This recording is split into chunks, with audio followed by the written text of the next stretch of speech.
In a previous video, we went over some basic output bus functionality. These were things like EQ, dynamics, and inserting a graphic EQ. Now let's take a look at some more advanced functions. These are things like changing your bus setup and changing your output patch. In some situations, you wish to have a single output bus feed multiple locations. Let's say you have mix bus number 1 and you want that to go to the stage plus an overflow room.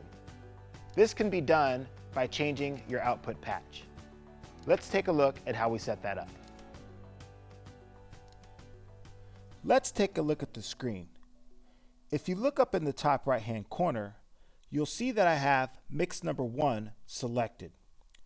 I'm going to change my output patch so that mix number 1 feeds the stage as well as my overflow room. I'm going to do this by changing the patch. Let's say that our stage is connected to Dante output number 1 and our overflow room is connected to Dante output number 39. Let's touch in the patch area to open up the Patch and Name window. Here in the Patch and Name window, you'll want to make sure that you're looking at the Patch tab. Looking at this tab, you'll see that mix number 1 is currently patched to Dante number 1, Omni number 1, and slot number 1, port number 1. I need to add one more patch to this mix so that mix number 1 will feed Dante output number 39. I'm going to select over here on the left where it says Dante 33-64.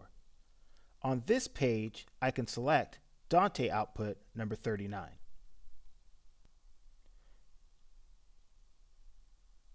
Now, mix number 1 is patched to Dante number 1, Dante number 39, Omni number 1, and slot number 1, port number 1.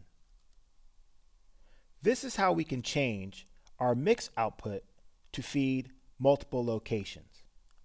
You can do the same thing with your matrix outputs, your stereo outputs, and your mono output.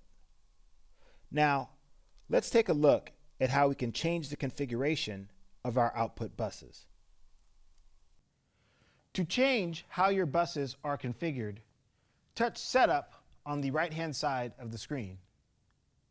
Then touch Bus Setup. Here, on the Bus Setup pop-up, we can see the different options that we have available for our mix and matrix buses. Your mix buses can be configured in 3 different ways: variable pre-EQ, variable pre-fader, and fixed. When a mix is set to variable pre-EQ, this means that the source of that signal will come before your EQ, your dynamics, and your fader. When a mix is set to variable pre-fader, this means the source of that signal will come after the EQ, after dynamics processor number 1, after dynamics processor number 2, and before the fader. When a mix is set to fixed, this will have that mix act as your subgroup. This is the same as pressing the 1-2 button on your analog console. Now, just because we have our mixes set to variable pre-EQ or variable pre-fader does not mean that it's going to be pre-fader every time. You can still choose post-fader for that mix on your individual channel. This just changes the source of that signal. Each one of those mixes can be set to either stereo or dual mono. To change a mix to stereo, touch the stereo icon. When stereo is selected, you have the option of initiating pan link. When pan link is selected, the panning to your stereo mix will be exactly the same as the panning to your main stereo bus. Let's go back and take a look at one of our input channels and see how the changes that we've made affect the 16 mixes on that channel.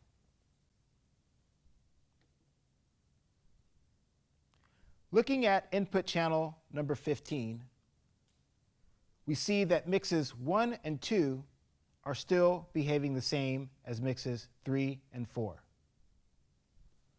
Turning the selected channel encoder for that mix will also adjust the amount of signal going to that mix from those channels. Mixes 5 and 6 were set to fixed.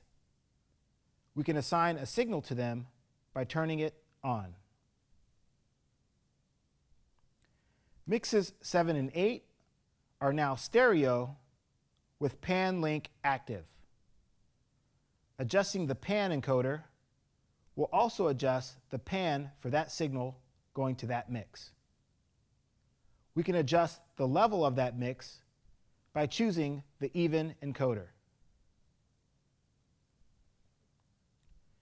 Mixes 9 and 10 are also set to stereo, but in this case, pan link is not active.